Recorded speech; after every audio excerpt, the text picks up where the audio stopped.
আজকের এই কর্মশালা থেকে চিন্তার জন্য আজ আমি আপনাদেরকে এই কথাটাকে বলছি।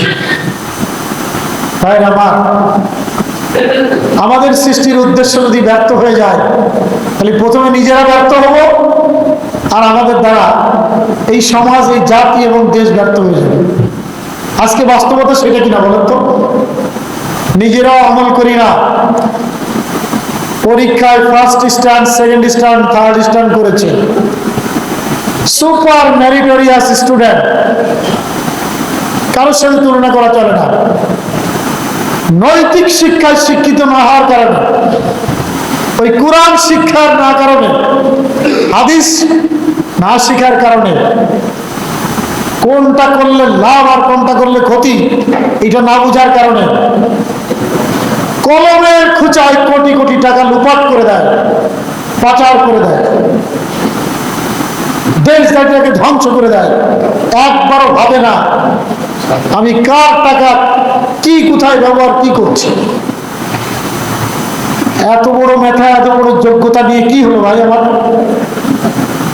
আমি তো জাহান্নামের একটা কীট। দুনিয়ায় যত বড়ই আমি মেধাবী হই না কেন। সুতরাং আমাদের চিন্তাটাকে, আমাদের দর্শনটাকে ভালো করে নিজেদের মধ্যে হৃদয়ঙ্গম করে আমাদের আগামী দিনের পথ চলা দরকার। তাহলে আমাদের দুনিয়ার জীবন এবং আখিরাতের জীবন সবকিছুই সুন্দর হবে। বাইন মাছ দেখেছেন ভাইয়ারা আপনারা? কোথায় থাকে বাইন মাছ? কোথায় থাকে বলেন? বাইন মাছের গায়ে কত মন কাদা লেগে থাকে দেখছেন? একটু আগে লেগে থাকে। আপনার আমার পাশ দিয়ে দুনিয়াটা পাপ পঙ্কিলতায় পরিপূর্ণ। সেই সমাজে আপনাকে আমাকে চলতে হচ্ছে। এখান থেকে বেঁচে থাকা খুব টাফ ব্যাপার। তারপর